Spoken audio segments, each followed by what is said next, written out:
Going to Port Santiago. Yeah, only there. Only one place, Port Santiago. The other places. So, this is the Port Santiago. Papunta po tayo. Ito na, papasok na tayo sa Port Santiago po. It's my first time here.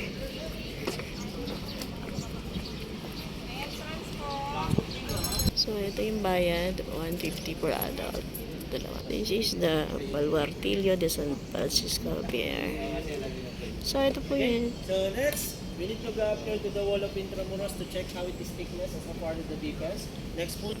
So, ganito siya sa loob. It's so maganda naman. Very historical. Kaya lang, super init. Ang init po talaga sa Pilipinas ngayon. So, dito may photo booth. Tapos, ito yung tinatawag nating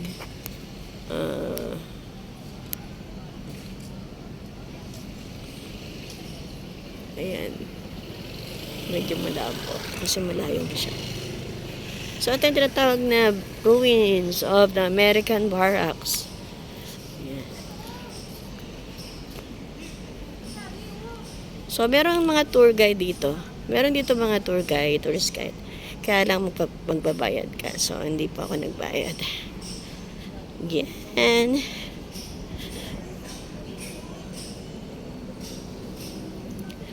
Yan. Ito, hindi ko alam kung ano to. But, look good. Yeah.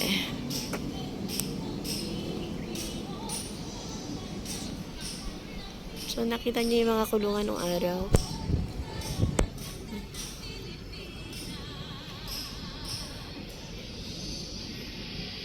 So, ito yung mga kanyon dati. Yan, kanyon.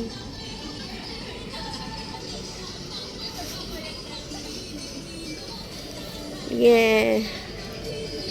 So, from there, makikita niyo yung simbahan sa labas. Simbahan ng Intramuros. Maybe pupunta ako dyan mamaya.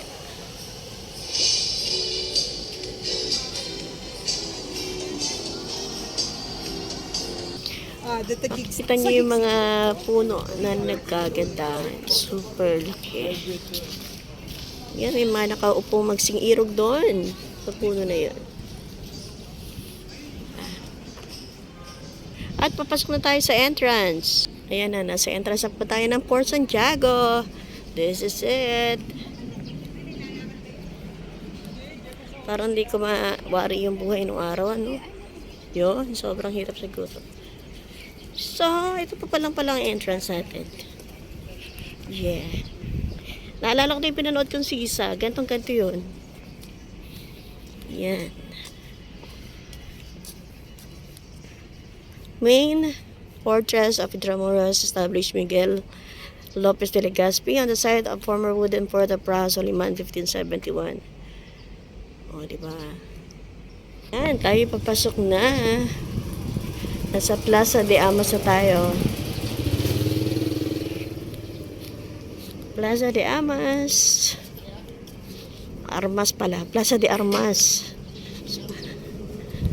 Sorry naman. So, taga ko ng Pilipino ngayon nakapasok dito. Grabe na to. Ang entrance po pala is 75 for adults.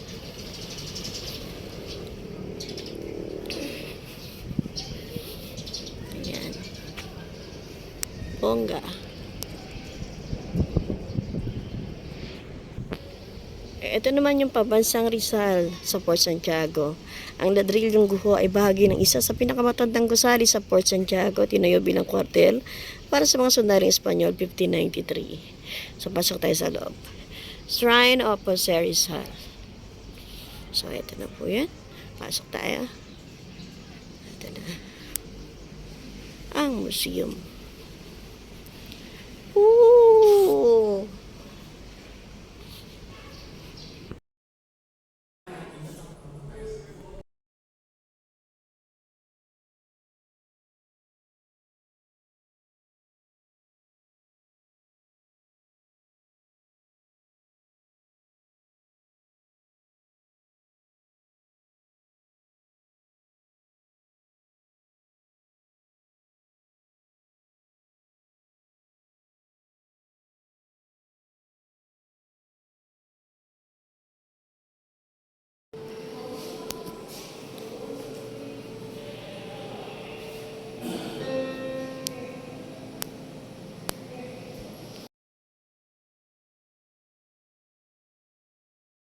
Yung White Cross.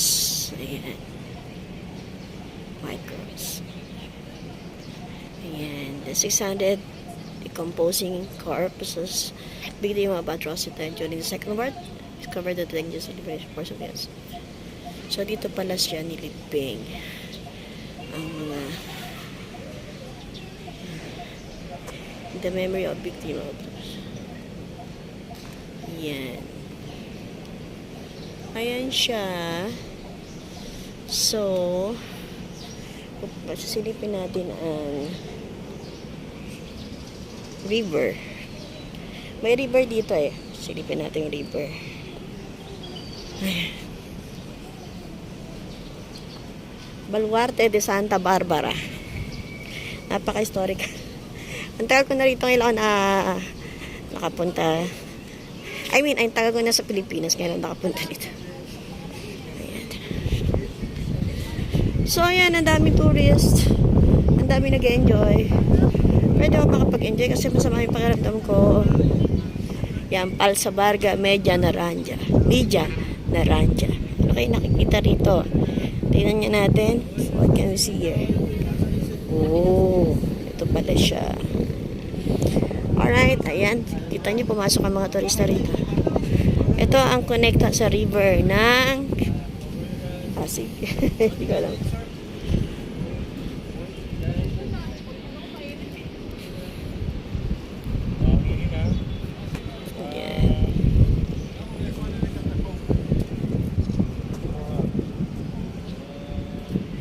Ayan. Ganda.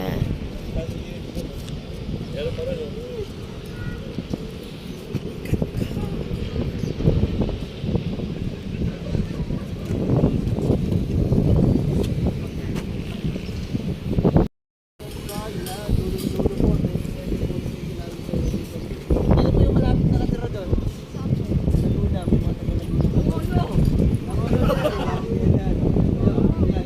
eh, katabi mo lang yung Laguna eh. May ferry boat dito sir. Saan pa ba? Post dito? Saan pa ba? Ay, ano? Sa ferry. Diyan po, sa may Jones Bridge po. Sa ferry boat, yate po. Diretso po po.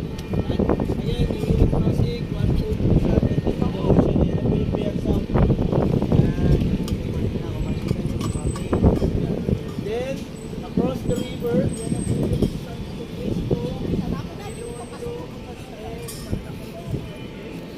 Pasok tayo sa loob ng shrine. Another shrine po. Kaya lang hindi ko na kung pwede ang camera. Baka hindi. Sige natin. Super init. So yan, dito tayo sa pasok sa shrine ng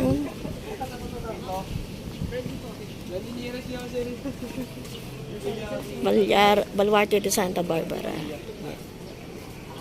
So, papasok. Make use for this Lego. Still seeing smoking.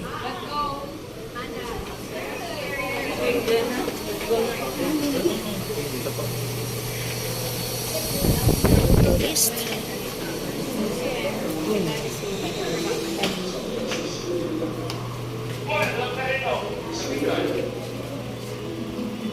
So, ito. Ayan. Para din siyang ano. Pwede pala short video na lang.